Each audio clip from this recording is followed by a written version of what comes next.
الحمد لله الكائل في محكم تنزيله ادعوني استجيب لكم ثم الصلاة والسلام على خير الانام محمد بن عبد الله وعلى اله طيبين ام بدين تبسر فلا جباو ملكونو ملكو كان كوفوكا ولي ماندو سانغاني واتي او كنيما دليل امبي على تنو على مينكو اكا قران باكونو كانكا ويلي ابي انجابي كشيني نما كو نيني الله فر اكا دافع الله سو هرما كا محمد كودو اني اسمو سنمو علي مينكو اكا كما كان سنمو نا ني ادم دين فاتورا كبا ikabara bela jelembi jo fona kera sabaye odoye ni mami taraka jenyo nyuma wulude nyuma kalande nyuma ni tarako tuiko ulubi ala wele mi ni sarakati mi bo itogola o hinebi isoro iwajuli kena kono amba wala donia kafo ambe faba kono kerenkereni ala janjigila kasangani singolo makono kletanduru shubunya nadi zahara ankara mogo ayuba sangare naka kalande ni jenyo mbe faranyo ka ninka wajuli kene basigi dugu jele ufarla nyon ka kuraye niko ke ziara baye kanyeshi janjigila sokoroji kaburudon bambato kelenkere na bela jelema mi keneka uye alukurane sanuman kala yasin ne oye kurane dusukunye shiye keme saba ani tan saba adadu rusulula nika soroka kuma di ankara mogoma uye ni bunya fanye angaje yanko shira nyofe من الشيطان الرجيم صلى الله وسلم على سيدنا محمد الفاتح لما أغلق والخاتم لما سبق ناصر الحق بالحق والهادي إلى صراطك المستقيم وعلى آله حق قدره ومقدار العظيم ربي اشرح لي صدري ويسر الأمر واحلل عقدة من لساني السلام عليكم يا جماعة المسلمين والمسلمات الحمد لله رب العالمين اسلامو اني سونجالنو بيكو سبي اني سونجالنو ني الاسلامو يلي اني سونجالنو ني امبال مكيكا ولي ني شيخ ايوب سانغاري اكا ولي سيراما كو زياره بابولودي كو نانيرا كنكا اكابي جاي شيخ ايوب سانغاري انانغا جي يان جيتره ني شيخ ايوب سانغاري اي نيون سورو كالا يرولا نو كايي اي نيون دون كالانكن يرولا ayan soro kala yorle no o jenyonya o re ban nyonche fokana se bima ame do ka ya rabbi si jan kina lam gunyima ala ko dana bela jelima ala kan anna Allah yinu bela jelin sabati ay ko bilebel bam boloda no e ka do ka islam su bela jelenye no janji la kabudonye ani sokoroji a islam nyo ko bayre nyo ko bilebel bari kelin quartier kono di wallahi kala askala wuli kana القرآن كلا نو سورة ياشي شيء كم سبعان سبع نيمون جتلا كلا كفر دلالو الخيراتي كشيء فلا الله أكبر أسلم يكوباير سكافوي تعالى ني قرآن كلام بام كلام فلاني أسلم شوفه بكنك والله وببعد نما سربي وببني سنجانا وبلا جلين دي والله سبولا ياشي يكوباير مقدة النور ياشي لاتي يامي ياشي ay ko boreke sidna muhammadu rasulullah sallallahu alaihi wasallam domna be bon maka aburani yashiri to ko bayre wa yashi alqur'an dusukuni jien na tiga fe on fe dusukun ba bela jilena alqur'an dusukun yashiri ni ore yashi ni kalan kumuna dur aburi nafa ko yashi lima qur'ala ni ya karan kumuna aburi nafa ya biyashi kimesbantan saba kalana kwana kan neman islam sum dalimbia a ko bayre al fawz wan najah kunala aleko ko yashi shekle abe bal qur'an shaytanima Allahu akbar yashi shekle abe bal qur'an shaytanima ni yo multiplier ça qur'an jigin ko joli kara kenen kan ça abe bal qur'an shay basaba an keme an bisabarima Allahu akbar nisli rainano o make jinyara tika ko foi kama ko ala ka nema se silamɛ su ma ala nema u bɛ se sa o nema bɛ se silamɛ su ma fo ka taa se an ɲɛnama minnu yɛrɛ fana bɛ kɛnɛ kan an yɛrɛ bɛ tila ka dɔ sɔrɔ nema na yarabi an bɛ dugawu kɛ yarabi san wɛrɛ ta ala k'o jira an na ala ka san wɛrɛ ta jira an na ka ɲini mɔgɔ o mɔgɔ sen kɛnɛ sɔrɔ yarabi ala ka hɛrɛ k'an n'u bɛɛ lajɛlen ye an ka mɔgɔkɔrɔba minnu bɛ kɛnɛ kan an bɛ dugawu kɛ sijan kɛnɛ lɔngɔ ɲuman ala ka d'u ma an ka dugutigilaka minnu bɛ yan an bɛ dugawu kɛ ala k'u mɛn jama ɲɛfɛ an ka alimami minnu bɛ yan an bɛ dugawu kɛ yarabi ala k'u diɲɛ jama ɲɛfɛ misiri bɛ sancɛli yarabi ala ka misiri banko ɲuman ala k'a kɛ an ɲɛna ko ye ala k'a kɛ hɛrɛ ye yarabi ka tila ka dugawu kɛ an bam fɛnɛ kɛnɛ sɔrɔ n'o ye an ka sherifukɛ furumuso ye yarabi ala k'a n'a simaya sini kɛnɛ lamɔgɔ ɲuman ala k'o d'an n'a bɛɛ lajɛlen ma yarabi ala ka diinɛ ala ka jɔlen to yarabi k'a ɲamɛ an ka Ayuba Sangare la yarabi yan kɛnɛma ala k'o d'an n'a bɛɛ lajɛlen ma yarabi ala k'a mɛn o ɲɛfɛ yarabi ala k'a mɛn o ɲɛfɛ ala k'a mɛn o ɲɛfɛ a ye initiative ta ɲɛ initiative ɲɛnamaba de ye sɛlɛmɛw n'i y'a ye mɔgɔ initiative ta initiative n'a ka ɲi a y'a dɛmɛ a la a y'a dɛmɛ a la n ye initiative ba de walahi mɔgɔ ɲuman mɔgɔ ɲɛ bɛɛ kan ka keleya nin ko sugu n'a ɲɔgɔn na ka dugawu kɛ silamɛsu bɛɛ lajɛlen ye ko ala ka nɛɛma sɔrɔ o koba ye dɛ o koba ye walahi sika foyi t'a la kalan min kɛra a nɛɛma bɛ se walahi silamɛw kuma minnu fɔra nin ye a ye dugawu kɛ su ye dɛ daba minnu talen filɛ u mago b'an ka nɛɛma na u mago b'an ka nɛɛma na an balimaw dɔw bɛ an bɛ kuranɛkalanw kɛ yɔrɔw ɲɛfɛ waati bɛɛ lajɛlen na an balimaw dɔw sɔrɔla k'a fɔ sanga waati bɛɛ olu bɛ dugawu k'u masa ye u bɛ dugawu k'a ye ka dugawu k'a ye ka dugawu k'a ye fo masa nana sogo daw la ko tiɲɛ na ko bɛ ka ko min kɛ n ye ko n y'a nɛɛma sɔrɔ ko nɛɛma bonyana ma fo mɔgɔ minnu bɛ n kɛrɛfɛ n ye dɔ d'u ma Allahu akbar o b'a yira k'a fɔ k'u ye sarakati bɔ mun kɛ u ye kuranɛkalan mun kɛ a nɛɛma sera de mais n'u kun ma kɛ dun est-ce que fa kun na sogo daw la wa fa kun tɛ sogo daw la ɔ y'a ye yan bɛɛ ye kuranɛkalan nafa de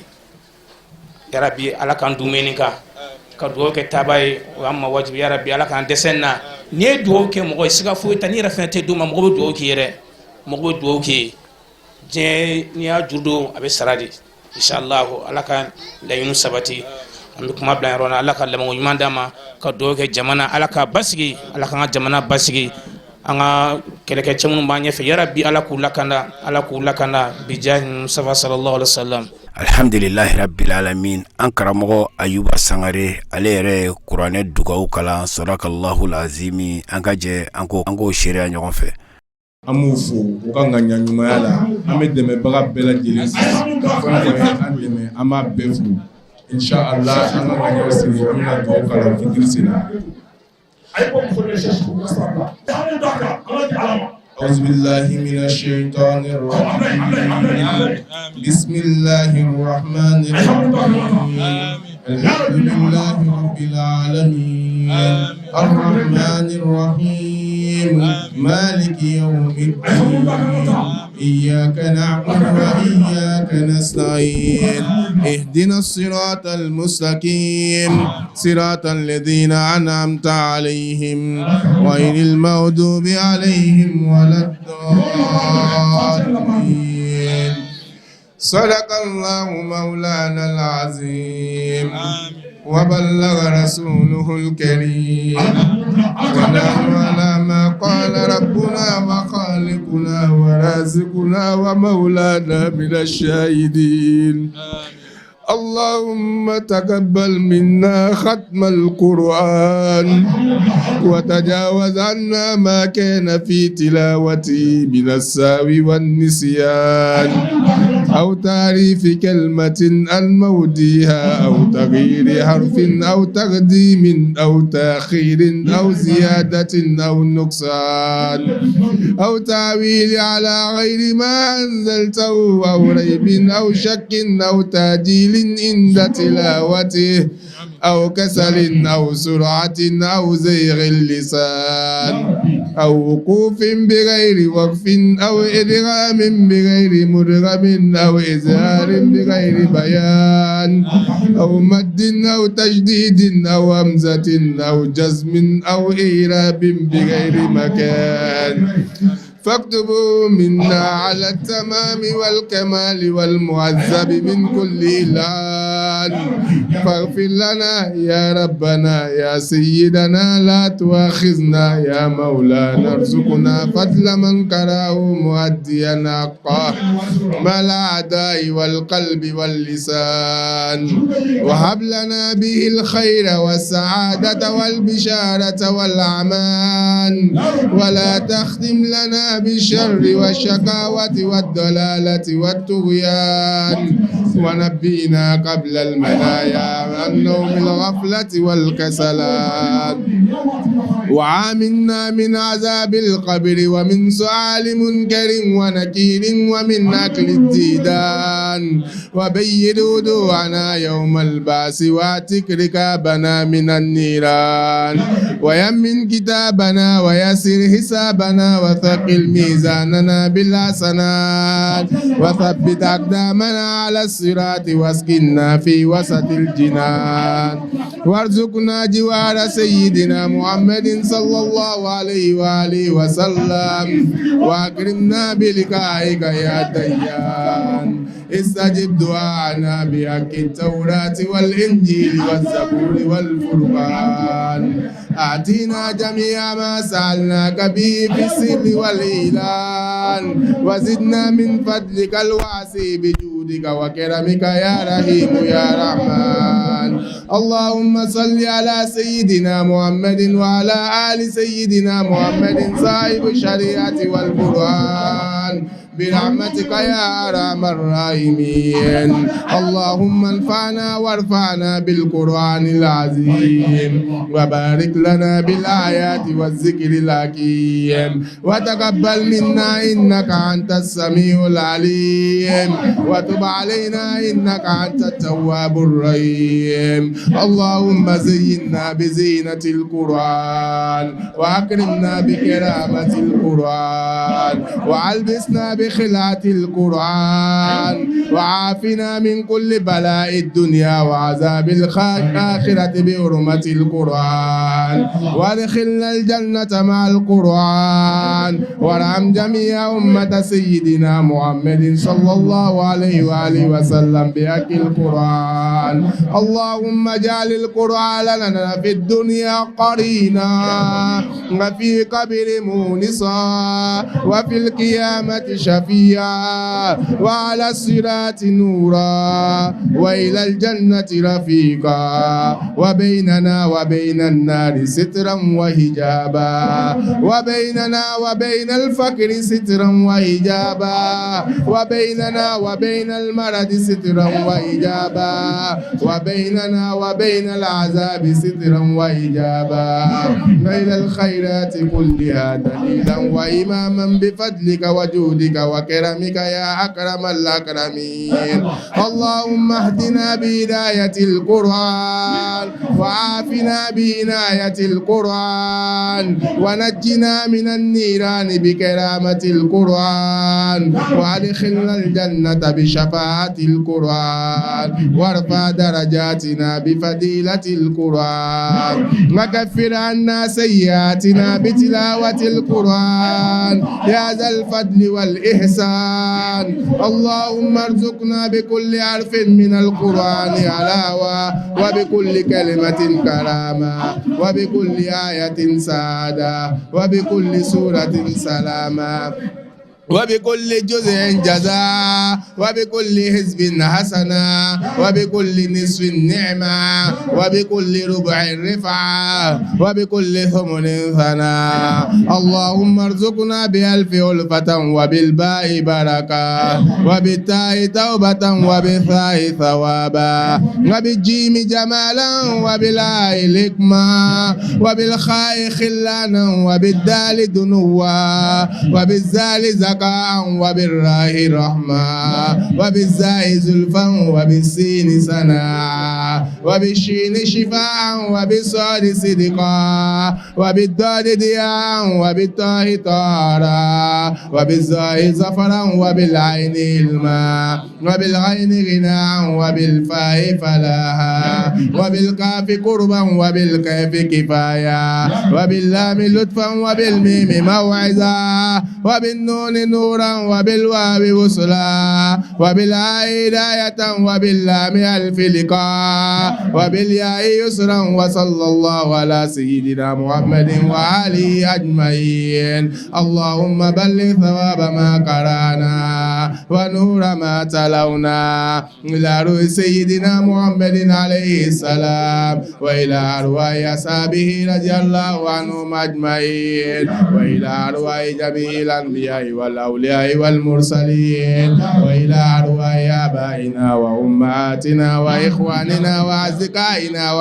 وأساتذتنا ومشايخنا خاصة وإلى أرواح جميع المؤمنين والمؤمنات والمسلمين والمسلمات الأحياء منهم والأموات أجمعين عامة وإلى الجميع أصحاب الخيرات من المؤمنين والمؤمنات اللهم انصر من نصر الدين اللهم انصر من نصر الدين واجعلنا من الناصرين واخذل من خذل المسلمين آمين يا رب العالمين سبحان ربك رب العزة عما يصفون وسلام على المرسلين والحمد لله رب العالمين. أعوذ بالله السميع العليم من شر الشيطان اللعين الرجيم بسم الله وبالله وعلى الله فليتوكل المتوكلون والصلاة والسلام على أشرف المرسلين سيدنا ونبينا محمد صلى الله عليه وسلم رب اشرح لي صدري ويسر لي أمري واحلل عقدة من لساني يفقه قولي اللهم لا علم لنا إلا ما علمتنا وإنك أنت العليم الحكيم أحييكم بتحية الإسلام تحية أهل الجنة ألا وهي السلام عليكم ورحمة الله وبركاته. الحمد لله كعلى فوق على بركة أنكلي كوكا تانغني على فيك بوشتانة تورما كان سينسينو على كلين توكي كصلاتو كآمنة تدين عبد الله دينكا جيه هنا صور سببو هاي صلاتو كوكا محمد بن عبد الله صلى الله عليه وسلم يا ربي على كأن فنو بركة يا ربي على كأن فني أبركة على كأنو جيدان دسكونا كلا دقلي نقياما أيرب بنيانا هرما كما صلى الله عليه وسلم وكما نكنا يكون ما فنقول الحمد لله رب العالمين كتلك سجيك فقول الحمد لله رب العالمين كعلى فوق على ولي نماندو كعلى بركة دا مسامي سونا سالو كسالو كزيارة كنقيا أما كتلك عن مسامي تلا كعندما كبي زيارة أنيا بلودا كايرانا هيرلا كايرانا شيلا كايرانا كنيا كنامي على فوق على بركة دا منوما يانكنا سروكا سببو كدورلاي وما فوي كعلى لا كانيني على فمين تاي بناي على كا otigilamugo ala ka wulini here min ye an kɔ ala ka hinɛ o jama ninnu na dugawu minnu bɛna kɛ ala k'a kɛ hinɛ ka su bɛɛ lajɛlen ma o kuma n'o tɛmɛna ka bɔ alhamdulillah ala ni a ka kira ba in folen kɔfɛ silamɛ musow ala kira tiɲɛtabaw an bɛ foli belebele d'olu ma n'o ye an ka diinɛ karamɔgɔbaw ye n'o ye an ka diinɛ alimamiw ye n'o ye an ka diinɛ jeturaw ye an b'u fo k'u barikada nin kɛnɛ in sigi la k'an ka dugutigi bɛɛ lajɛlen fo dugutigi o dugutigi yɛrɛ sɔrɔ nin kɛnɛ in kɔnɔ yan ka na janjigila dugutigi ni sɔgɔrɔji dugutigi dɛmɛ u ka ci la an b'o dugutigiw tɔw an b'u bɛɛ lajɛlen fo ko ala k'an n'u bɛɛ lajɛlen sara ni hɛrɛ ye ka cɛba ninnu k'u bɛɛ lajɛlen fo k'u barikada k'u wale ɲuman dɔn musa gindo a n'a ka jamakulu bɛɛ k'u bɛɛ fo ani kamu ani boroda ninnu k'u bɛɛ lajɛlen fo ani mad damelen k'u bɛɛ lajɛlen bura damelen k'u bɛɛ lajɛlen fo k'u barikada k'u bɛ ka ayuba dɛmɛ baara in na an b'a deli ala fɛ ala ka dɛmɛbaa du yɛrɛ ma u ka ko bɛɛ lajɛlen na yarabi ala k'o kɛ rasulu kosɔn sallallahu alaihi wasallam o kuma n'o tɛmɛna ka bɔ yen silamɛ muso an b'an ka sirifu muso fo an ye a kanu ale ka kuma bari ni sirifuw bi kɛnɛ min kɔnɔ kɛnɛ bonya ye olu ta ye kɛnɛ karama ye u ta ye nka alhamdulillah cɛkɔrɔba min ye an ko ala ka hinɛ komi si y'a fɔ cogoya min na cɛkɔrɔba in n'o ye Ture ye min ye a nafa min nana diɲɛ bɛɛ nafa a sigiɲɔgɔn bɛɛ a dɔnbaga bɛɛ nafa min nana ka furumuso wallahi ka furu ɲɔgɔnya ka a hakɛ dafa a ye fo ka taa s'a ka alikiyama taama ka denw ka hakɛ dafa ka sigiɲɔgɔnw ka hakɛ dafa fo ka na se kaburudo in ka na koliya ni kaburudo in a kolili bi daminɛ don min na Aja Mayini Koyita ani Jɛnɛbu Jakite ninnu u farala ɲɔgɔn kan ko u ka wari minɛ janjigila musow bɛɛ lajɛlen na k'u ka seko damayira bɛɛ k'i seko kɛ kuma dɔ la a kɛra kuma dɔ la fo mɔgɔw tun bɛ dimi Mayini Koyita kɔrɔ kungo kɛyɔrɔ la denkuni kɛyɔrɔ la a b'a fɔ ayiwa silamɛ musow dayɔrɔ laban wari sara yɔrɔ bi yan dɛ ayiwa n'i ye min kɛ i b'o de sɔrɔ i yɛrɛ ɲɛ a y'i cɛ sira la u y'a subasumaw kɛ a yɛrɛ nana ni biriki dɔw ye a yɛrɛ nana ni bɛlɛ dɔw ye a yɛrɛ nana ni gabakuru dɔw ye mun ka sɔrɔ subasumaw ka kɛ nka ala jɔnba in y'a dɔn k'a fɔ ko janjigila mago bɛ kaburu dɔ koli la n'o ye an ka Ture an ka karamɔgɔba Ture n'o ye Asabani furucɛ ye a y'a dɔn k'a fɔ ko janjigilakaw mago bɛ kɛnɛ in kolili la wallahi cɛba in y'a ta k'a kɛ a kelen kungo ye a ma cɛ ɲininka tugun a ma muso ɲininka tuguni a nana ka na kaburuden koli ala kama alakira kama bi a wasalen dalen bɛ sutɔw cɛ la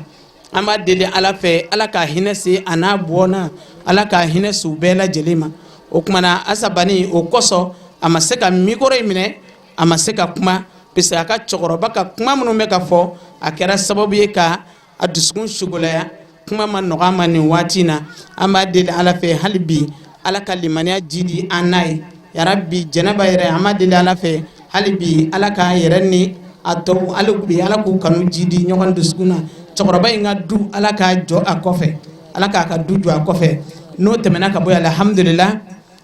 an bɛ an ka madamu fo n'o ye Madame Sangare Didika an b'a fo k'a barikada sirakɔrɔkaw ko olu bɛɛ lajɛlen fo tɔgɔ la ni sirakɔrɔkaw nana u caman alhamdulillah an bɛ ala fo ka ala barikada ala k'an n'a sara k'a deli ala fɛ ala k'an n'a sara an ka janjigila misiriba musokɔrɔbaw ka foli d'u bɛɛ lajɛlen ma Sokurani musokɔrɔbaw bi yan u ka présidentu bi yan Mabalo ani Ɲuguri Jallo an b'u bɛɛ lajɛlen fo k'u barikada ala ka hɛrɛ k'an n'u bɛɛ lajɛlen Binta Jawara ka ala deli ala ka kɛnɛya d'an n'a ma an buramuso Tinɛni ka Alahu Taala deli ala ka hɛrɛ k'an n'u bɛɛ Mama Jara n'u ka ala deli ala ka hɛrɛ k'an n'u bɛɛ Dakɔrɔka mama olu bi yan Dakɔrɔka Korotum ale yɛrɛ cɛsirilen don kuma bɛɛ a bɛ wari bila ka taa ko ka misiri dɛmɛ n'a ye an b'a deli ala fɛ ala k'an n'u bɛɛ lajɛlen sara ni hɛrɛ o tɛmɛnen kɔfɛ nin kɛnɛ in kɔnɔ yan silamɛ musow an bɛ Alahu subhanahu wa taala fo k'a barikada dɛmɛbagaw ye nin kɛnɛ in dɛmɛ an bɛ dɛmɛbaga ninnu an tɛ bɔ kuma na fiyewu fo an k'u fo an bɛ foli di Fatumata Kamara ma ale bɔra Faransi a nana bɛn ziyara in ma a nana an dɛmɛ a baara la ka tila ka foli di Batɔma Sise ma ale kun sigilen don Itali a bɛ an fɛ nin kɛnɛ in kɔnɔ yan ala ka hɛrɛ kɛ an n'u bɛɛ lajɛlen ye ka Kanima fo ale fana bɔra Kolokani ka na nin bɛɛ nana mun kama ko u baw dalen bɛ nin kaburudo in na yan an b'a deli ala fɛ yarabi ala k'an ni u bɛɛ lajɛlen sara ni hɛrɛ yarabi ala k'an n'u bɛɛ lajɛlen sara ni hɛrɛ silamɛw foli belebele a bɛ di an ka baasi dibagaw ma minnu ye baasi di an ma ala kama ala kira kama baasi an bɛ kɔrɔ fo k'a barikada baasi bɛ di piri min na a bɛ piri in suli kosɛbɛ k'a di an ma an bɛ Kante an b'a fo k'a barikada nin kɛnɛ kɔnɔ bi ne an bɛ Kante wele baasi ko la wallahi a y'a sɔrɔ 13h tɛmɛna nka a ko Malimatu a ko wallahi baasi a ko na i ka n'a ta a ko mɔgɔ bila sisan i ka na baasi ta a y'a sɔrɔ 13h tɛmɛna a y'a sɔrɔ 14h sera ka ban silamɛw ala dɔn ni ala jɔnya o de b'o kɛ o kumana a ka kan an ka tɔgɔ fɔ nin kɛnɛ in kɔnɔna na yan nɔ ani mɔgɔ mɔgɔ ye baasi di an ma Maratu ale cɛ sigi o sigi ale fana fi baasi di an ma Alahu subhanahu wa taala n'a ka kiraba in kanu kosɔn an b'a deli ala fɛ ala ka hɛrɛ k'an n'u ye o kumana alhamdulilahi rabil alamin foli bɛ laban jɔn ta la o ye an karamɔgɔ ani Ayuba an karamɔgɔ n'o ye Ayuba ye Ayuba lɛdutigi ayuba min ye hore ayuba min ye ladiri ayuba min ye fulabana ayuba min Allah subhanahu wa ta'ala ye atoma son sabali mina ala yodama ala ye ayuba son ala ye kira ayuba son majigi mina ala yodini ayuba ma wallahi aya toma jogota ni jogo chamai aya toma jogota ni horonya ladiriya kleneya ani kolaba atlana ka alla dege ni munyu ni sabali wallahi bi ayuba ka suli karamogo doyi ibita soro akungulo fale do doni na katemuka me aba shulu ye wallahi bonya kama yere majigi kama ama dele Allah subhanahu wa ta'ala fe ala ka ana sarani mere o kuma na islamo ka da bele jelen tuluka sibe mikro ko ka da bele jelen tuluka ka fo nimbara min fleni nimbara ayuba ye ni boloda ama boloda chedo koso ama boloda muso do koso ama boloda karamogo do koso ama boloda alimami do koso ama boloda dugutigi do koso ama boloda dunan do koso aya boloda jonu koso ako malmatu ako nisfu shaban na shufe ami wajulu ke ka dugo ke nyogonye na nisfu shaban ke ka dugo ke ne ba islamu bina kana dugo nyini anfe anga dugo kuyi anga dugo kuyi nan tlala nyere be dugo bake nyogonye ngamalmatu ne hakili jigina fenola janigila shube kaburu dona ziara tika ke anga kaburu dona be kelengele bita kata ika ziara ke ako malmatu ne anwe ni su shaban ke ni dugu jara eske anta esai anga kalandum fara nyonga anga tan senjo kaburu don kono anga njo anga dugo ke janigila shube wa anako ngwa iba ngoni hakilla nyuma mbay wallahi Allah subhanahu wa ta'ala sona janigila karamogo ulu fana sona ka fara an kani bara ina ame ala dele ala kanu sarani here ka fo janigila be ka fo sogoroti be silame o ni mogo ni ziara ni ya kumaka ni ya fokame ni ya kibarume alla se idomagama ika lase iski nyogama bele jele ka je angana je kani zuere nke ala kama ala kira kama silame muso ambia bele jele ka mogo bia FMP bia iga shube ni kaburu do ngono beka shubi nyabi la sisa silame muso na fora eni to ngon bela jele sigile bedde kana war do abulo ke kele sigile to ke de mai silame muso wabi mak ma shuli to jela de o kuma no misali ya de yoye ni shu ni ay ziara damine ka fo ko nyina ma fara la nyonga silame muso kana dugo ke shuwe mo ka mo bala bebi niso dia ko nere de nana nyere balman nana ndogo ken nana balma muso nana bele tele bi niso dia nay ama dele ala fe ni ziara infamia ko nyuma ala ka nogani alislamé bele tele ziara fendo madame nabi ala kira kile la kisine ma bay akumeke ala kira ko adabla na kala ho sawa ma ni ko ka ziara dabla ayna ke sawa ko muna ko abeke sawa gam ko kila harala o sayyidina ali afanya fo Abu Zari ako Abu Zari ay su kabru ziara alga sawi ka wakili jigila harala nanama nya ko kana ke sufe la ziara te fengroy fengroy fengro dina kono alga sawi ka himese suma amu ya kimna ba barka do ayla ala jombalo kumi ya ninga ko ala ko anga wuli abanjabi o anu ka ala wuli antaka ala taka anjabi ako ko jugu tambe o ya osro atana yimi ako ay su do amata shibla ko yi ala do jay balabe so ali su do ala do ke balaya sui wala amisi kami fola kutala sunna inshallah o yoyi ziara fenkurate fenkorodu inshallah liga ayubai kada ayubai ay ziara ni dami dumna ambal makebe musa gindu annera yala lambe dala kambe hakla nyini ambe abda sala kayira ko felo abebe ajarani wala ambe do ke ayubai aka hakla nyimana ayuba afa sute ka jangila ya abasute ya balma abani si sute ya on fana ba subiya on nama demala anda tele inshallah wa ma demala amma yin ala fe ala ka barka do ziyarena ala ka tanye ala ka nada yin tamo sallallahu alaihi wasallam alhamdulillah ziyara e fembay kuma anga ustazu ya fotokamina anafatiba ibe ziyara lasuru yere ke jin ni mo do na kasula kenama mo de be vai vient ke adala ay ta dumini ndama ay do fama uka amba ke tugudi abisika kenema la tugudi ziyara bu tamashin irana kwa ni ka mo dara lahara aw mum be dien kono no e galon soye aw de be ala dele ay aw de be na jo ala kuna alo be na jo akuna ala karisa kama ti ban diɲɛ kɔnɔ donc vraiment anw ye nafaba sɔrɔ ziyara in na ka sababu kɛ hali ka dan Seydou Ousmane Madani Haidara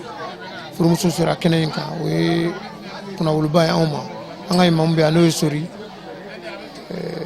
o y'i sen jɔ kɛnɛ in kan kɛnɛ in bonya b'ale de bolo ale de ye kɛnɛtigi ye ka kɛ bɔ n terikɛ la ka na se n denkɛ ma n'o ye n dɔgɔkɛ n denkɛ don n'o ye si ye a ye kumakan min fɔ walahi a y'an bɛɛ wasa bi a y'an bɛɛ wasa a ye kunnawoloba d'an ma an bɛ nisɔndiya ni a ye an bɛ nisɔndiya n'an ka quartier ye an bɛ nisɔndiya ni Ayuba yɛrɛ ye Ayuba ani badenya ani sinjiya ani jɛɲɔgɔnya a bɔra ka nin initiative ta don min na a sera an ma k'a ɲɛfɔ n ɲɛna n ko Ayuba baasi foyi t'a la ni silamɛ bɛɛ ye fa kelen ba kelen an k'i b'a fɔ shahadu an la ilaha illallah shahadu anna muhammadu rasulullah an b'i kɔ an fanga ni an ka nafolo la an se ye fɛn o fɛn ye an b'o kɛ nin fɛn in na ni Alahu Taala sɔnna ma o de tun ye ne ka kuma ye k'a fɔ. Alhamdulilayi an bɛ Ala tanu ka Ala barikada ziyara nafa tɛ fɔ ka ban i n'a fɔ an karamɔgɔw ani an ka ɲɛmɔgɔw y'a fɔ k'a fɔ cogo min na se tɛ anw ye setigi ye Ala de an bɛ ka dugawu kɛ an masa minnu ye bi se tɛ olu yɛrɛ ye olu jigi ye anw ɲɛnamaw de ye o kuma an bolo t'u sɔrɔ nka an ka dugawu b'u sɔrɔ o hukumu kɔnɔna la bi don in ŋaniyara o kuma ka bi don in laɲini Alahu Taala ka jɛ kɔnɔna la o kuma k'an kana dugawu sama an ka forow ye ne bɛ kuma Janjigila dugutigi tɔgɔ la ne bɛ kuma Janjigila Sɔgɔrɔji dugutigi tɔgɔ la o kuma an ka dugutigiba fila n'o ye Muhamadu Fadel Sila ye ka fara Sɔgɔrɔji dugutigi kan o kuma u bɛɛ lajɛlen ci don an da an y'u ka kuma lasela ye ko kana bɔ ka silamɛw fo dante foli min na kɛrɛnkɛrɛn ma an balimakɛ n'an karamɔgɔkɛ n'o ye Sheikh Ayuba Sangare ye Ayuba kɛra sababu ɲuman ye Janjigila ma Ayuba kɛra yelen ye Janjigila kɔnɔ min b'a la a fitinɛ a tɛna faga fiyewu ka d'a kan a kɔsɔnnen cɛba min na n'o ye Sherif Ousmane Madani Haidara ye o kuma o cɛ in k'i nɔrɔ o de bɛ ka diɲɛ n'a lamini bi Ayuba a y'i kɔsɛmɛ o la ka n'o ŋaniya sira kɛ ka laɲini kɛ ko nin kɛnɛba in sigi Janjigila bɛɛ lajɛlen tɔgɔra Ala ka sini kɛnɛya d'an n'aw ma ka sini kɛnɛya di silamɛ bɛɛ lajɛlen ma Ansar dini Ala k'u fanga se Ala ka yɛrɛ kana o bɛɛ Ala k'an sara kɛ alijinɛ ye Ala kira kɔsɔn sɔli ala rasul ziyara kɛnɛ kan an b'a fɔ alhamdulillahi rabbil alamin hamdal kasiran tayyiban mubarakan fihi rabbi yusra hali sadri wa yassir al amri wa halul uqdatam min lisan yakfa qawli alhamdulillahi rabbil alamin an bi barka da alai masami ye bi do an garzegela salo ni ɲɔgɔn kuma ye ziyara kɛ yan an ma do duwawu jaabira fo Ala ye bi yira an na an b'a fɔ Ala barika an bɛ duwawu kɛ Ala ka hinɛ kira n'a somɔgɔw la a n'a ka sahaba ɲumanw ka hinɛ an fana baw la a n'an cɛ ɲumanw ani silamɛ su bɛɛ Ala ka yafa k'u ma k'u dayɔrɔw suma u bɛ hɛrɛ minɛ Ala ka caman fara a kan tɔɔrɔ miskara zarati n'a ye mɔgɔ min kɛ Ala k'a falen k'a kɛ hɛrɛ ye Ala k'an yɛrɛ ɲɛ ka an ta don kɔnɔ Ala ka saraka bɔla d'an fana ma an ye sarakati minnu bɔ an ye duwawu minnu kɛ Ala k'a hinɛ s'u ma Ala kira kɔsɔ sallallahu alaihi wasallam Ala ka janna firdausi nɔgɔya an n'u ye bi ziyara a diyara an bɛ an denkɛ fo Ayuba a y'an bonya ale de ye nin ko in organiser bɛɛ y'a dɛmɛ alhamdulillahi rabbil alamin parce que a ye ŋaniya ɲumanya ta bi kɛnɛ diyara kosɛbɛ ne yɛrɛ ka madame kun bɛ yan Fatumata Tarawele n bɛ muso fo n bɛ muso tɔw bɛɛ fo ani n denw n bɛ n balimakɛ fo Ala k'a ɲɛ mɛn a la Ala k'a ɲɛ mɛn a la Ala ka sini kɛnɛ laban ko ɲuman d'an ma Ala ka barika don a ka denbaya la an n'a ka denbaya la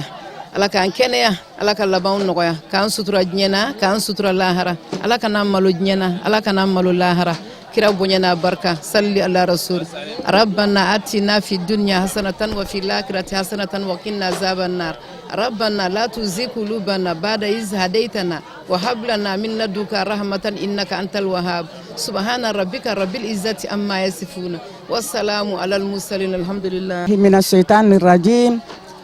bismillahir rahmanir rahim wassalatu wassalamu ala rasulillah alhamdulillah ne Malimatu Awaw Sissogo ye Janjigila an bɛ Ala tanu k'a barikada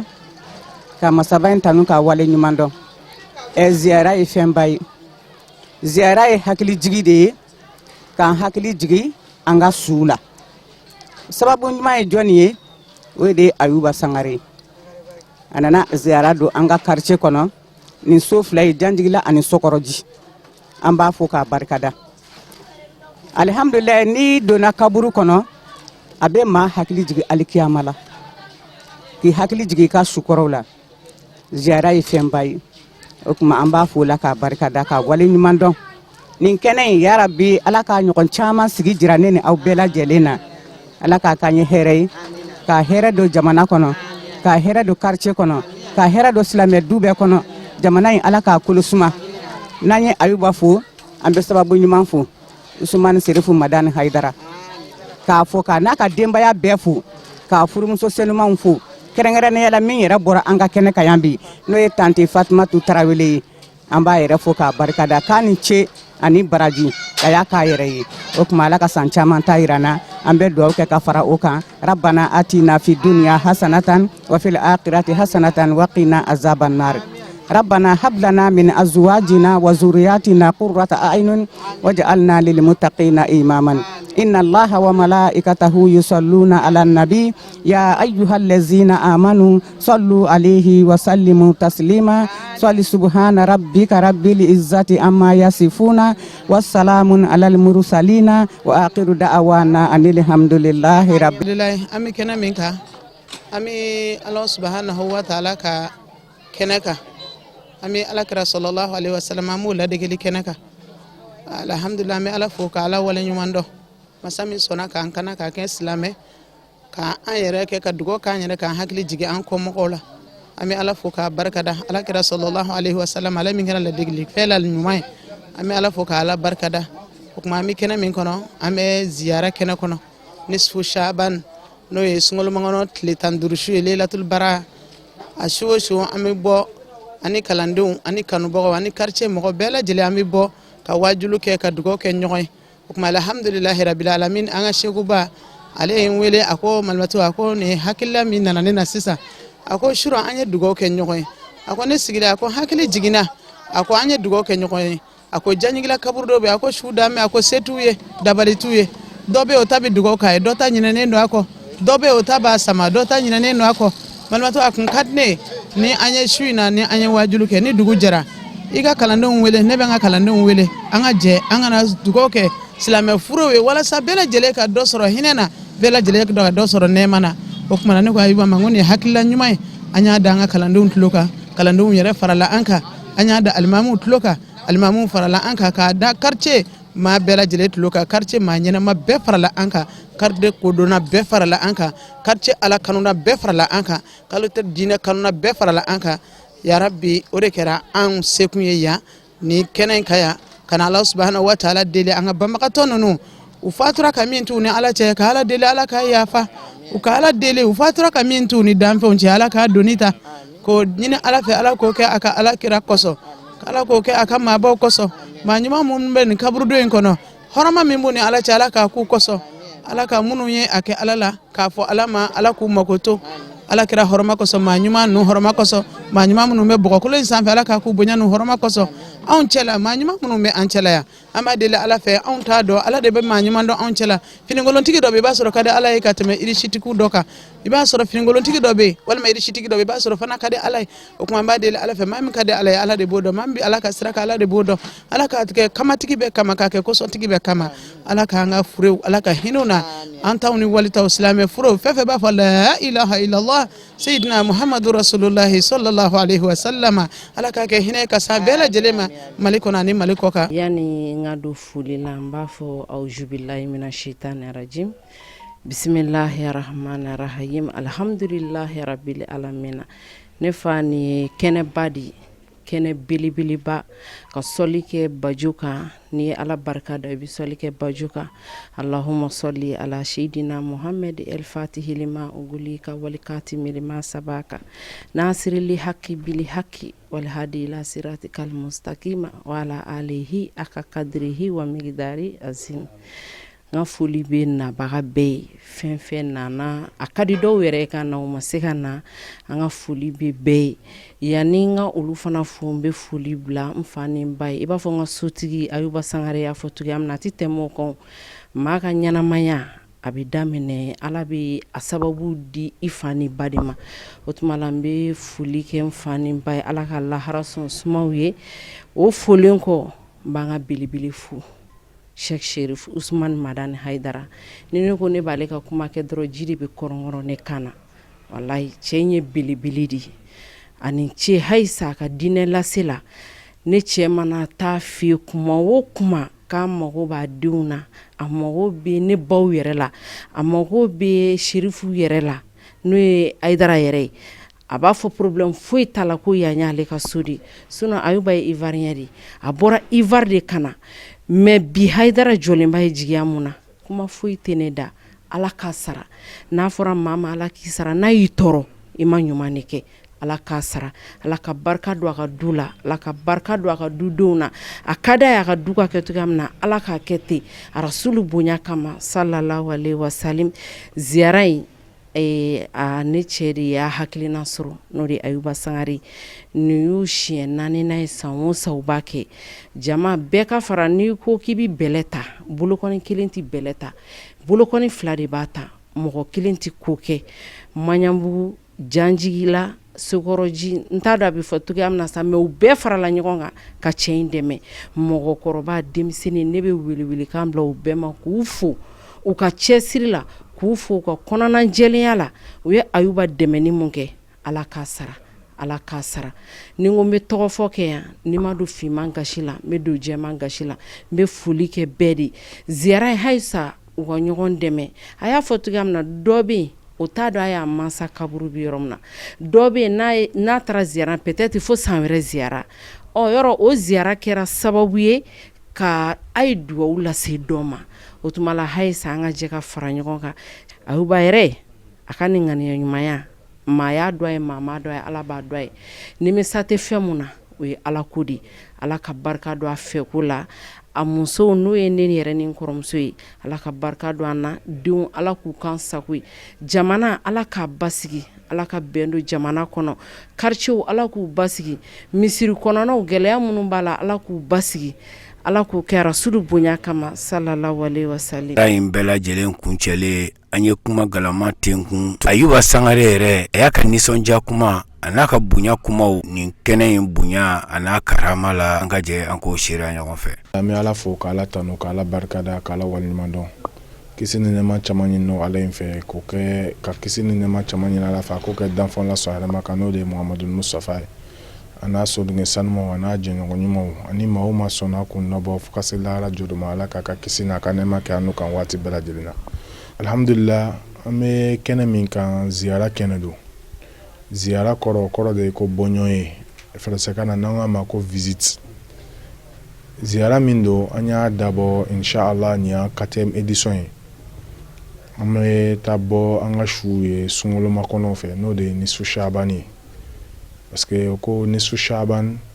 o ye lailatul qadri fitini ye latigɛw bɛ k'a la dɔw bɛ jaabi a kɔnɔ an ko munna an tɛ taa bɔ an fana ka suw ye ka bɛn ni nisu shabani ye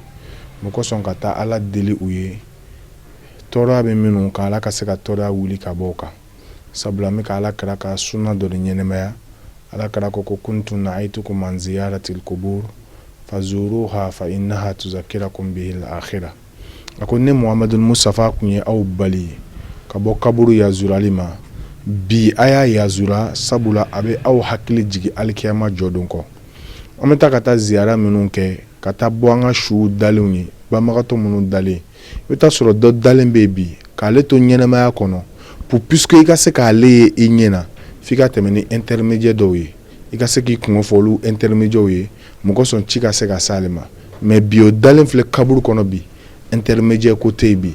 nafolotigi dɔ dalen bɛ bi kaburudon kɔnɔna na pour que e kun k'ale ye baara don walima ale kun b'i ka ordonnance san ale jɔlen don n'i ye ka taa o dalen filɛ bi se t'o ye dabali t'o ye e dun bɛ ɲɛnɛmaya kɔnɔ bi i bɛ Ala ka masaya segin a ma i b'a dɔn ko jɛya ko fɛn dɔ bɛ yen min tɔgɔ ko Ala a b'i jigi a b'i hakili jigi Ala ko kɔ mais ni ziyara in an ka ziyara in dabɔ k'a kɛ tan an y'a ye an fa a n'an karamɔgɔ Seyi Sherif Usman Malan Haidara an ye ziyara ni ye ale de la sabula an bɛ taa tamani ziyara la ka taa donimana ziyaraw kɛ bon ne nana ye pourquoi pas an ka sigida la an ye min ye an karamɔgɔ la an tɛ ziyara dɔ boloda an ka sigida la ni k'o kɛ Janjigila ani Sokɔrɔji kaburudon ye ka se ka taa dugawu an ka ziyara in kɛrɛnkɛrɛn tɛ su dɔ ye dɛ an ka ziyara in kɛrɛnkɛrɛn su o su bɛ yen n'o dalen no Janjigila kaburudon na an bɛ taa ka taa dugawu k'a bɛɛ de ye sans exception a fɛn o fɛn dalen bɛ yen an ye Yasin kalan an ye Yasinu caman kalan an ye dalayiluw kalan mun kɔsɔn ka kɛ hinɛ lase ye ka se su ninnu ma mais an ka nin bɛɛ ye a yela an karamɔgɔ n'a fa de la Ali Makam n'o de ye Seyidu Sɛrifu Sumana Nadira an ye a ye ale de la k'ale ladege donc an filɛ ale ka ladegeli baara de kɔnɔna na wa an bɛ profiter micro na tuguni k'an karamɔgɔ fo sabula an taara waati min ka taa ziyara bonya fɔ a ye k'a fɔ ko an bɛ fɛ ka ɲina ziyara kɛ a ka d'an ye an bɛ fɛ an k'an ba dɔ ye kɛnɛ kɔnɔ kɛrɛnkɛrɛn n'o de ye Tani Fatumata ye karamɔgɔ ma gɛlɛya fosi a la a ko n denkɛ a ko baasi fosi a la a ko ni e ko min ne b'i kɔ alhamdulilayi layidu dafala an ye an ba fana ye kɛnɛ kɔnɔ ka na an bonya an ka ziyara in kɔnɔna na an bɛ an fa fana fo n'o de ye Sheikh Mohamed Makiba ale de kun ye ɲina ziyara parrain a parrain kun bɛ ale de bolo a kɔnna k'i sen jɔ kɛnɛ kɔnɔ ciw ka ca a ye bonya caman k'an ye an b'a fana fo nin micro in fana tuguni an bɛ profiter tuguni n'i y'a mɛn ko an bɛ ka bɔ ɲina télé la dɔ de sababu don n'o de y'an furumuso ye n'o de ye Umu Kumare Madame Sangare Umu Kumare ale an ye ɲina mun kɔsɔn Serifula ka se k'an ka ziyara in bɔ i yɛrɛ kun bɛ kɛnɛ kɛ i ye ziyara ye an ye basi kɔlɔndɔ de ta ani seyi 1000 ani dɔɔni mais basi kɔlɔndɔ in bɛɛ fala ka seji dɛsɛ mɔgɔw la mais jama jɔlen de kun an b'a fɔ alhamdulilayi rabil alamin an ye baara in dabɔ don min an première édition an kun taara fɔ basi 4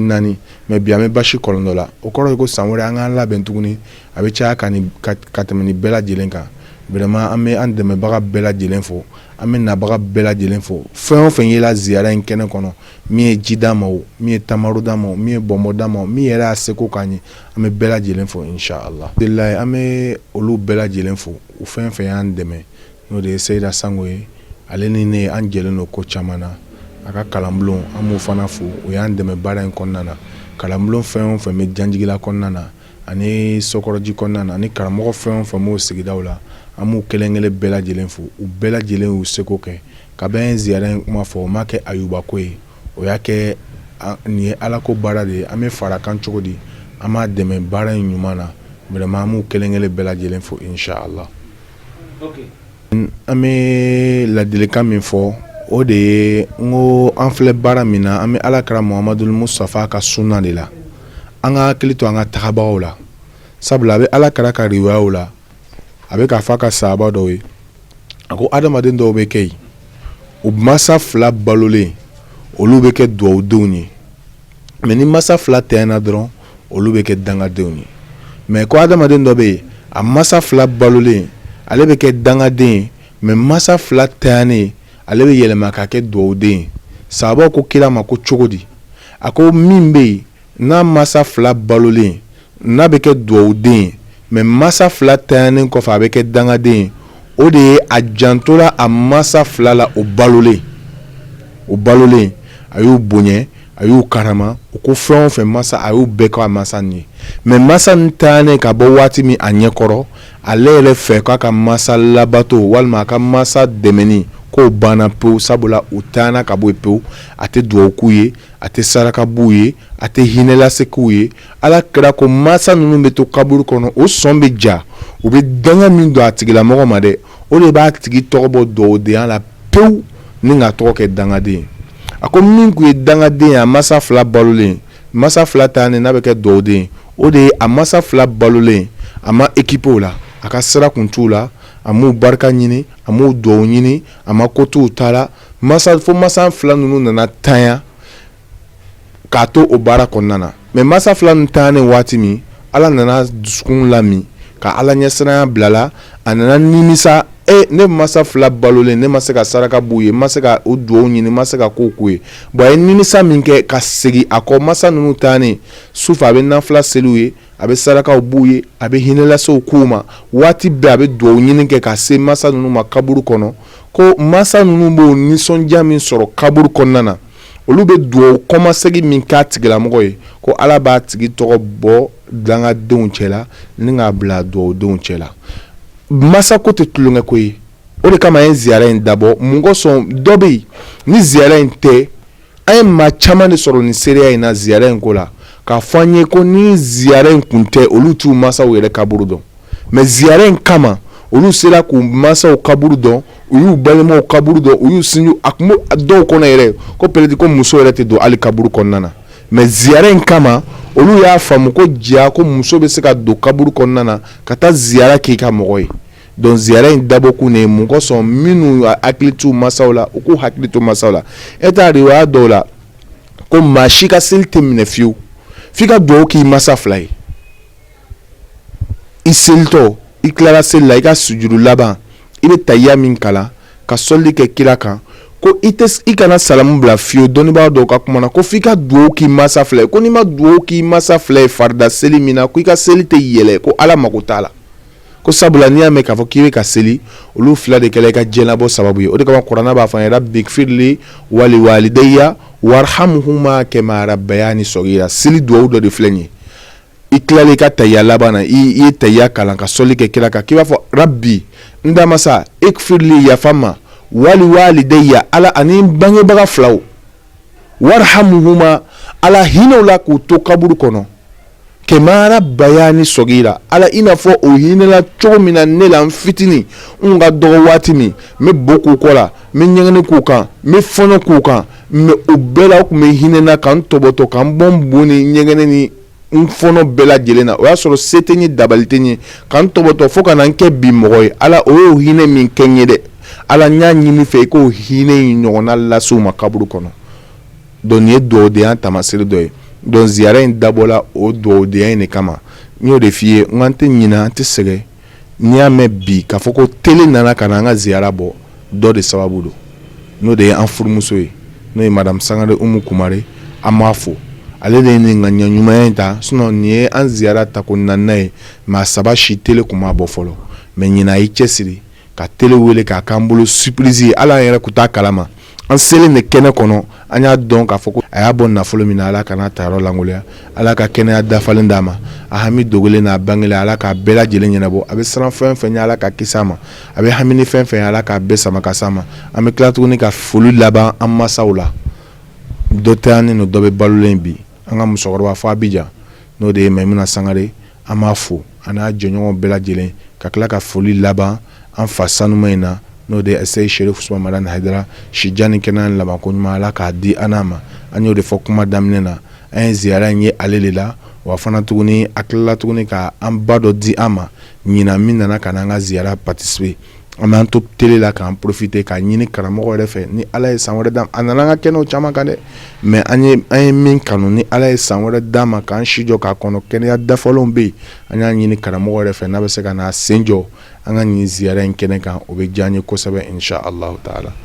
an bɛ dugawu laban tuguni na an b'a fɔ fɛn o fɛn nana ka hami o hami to o la ala k'u bɛɛ lajɛlen ka hami dilan an b'a fɔ rabbana zalamna anfusana wa in lam taghfir lana wa tarhamna lanakunanna minal khasirin allahumma ighfir li jami'il mawta al muslimina wal muslimat wal mu'minina wal mu'minat الذين شهدوا لك بالوحدانية ولنبيك برسالة وماتوا على ذلك اللهم إن كانوا محسنين فزد في إحسانهم وإن كانوا مسيئين فتجاوز عن سيئاتهم صلي سبحان ربك ربي ambadu anya fo etugo mina korofo damina la kafoni anye janjigila asangani ala weleba kanyeshi janjigila sokoroji bamba tawma an karamogo Ayuba Sangare Nadi Zahra mogo ka karamogo ba ka fara sigi ɲɔgɔnw ni jɛɲɔgɔnw kan u ye kɛnɛ hinɛ ɲini kɛnɛ min sigi u ka banbaatɔw ye min sɔrɔlaw kɛnɛ kɔnɔ o de kun ye nin ala wele minnu kɛra sarakati minnu bɔra ala ka hinɛ se dabaw ma ka barika don kɛnɛ sigibaw la wa haza salamu alaikum rahmatullahi ta'ala wa barakatuhu.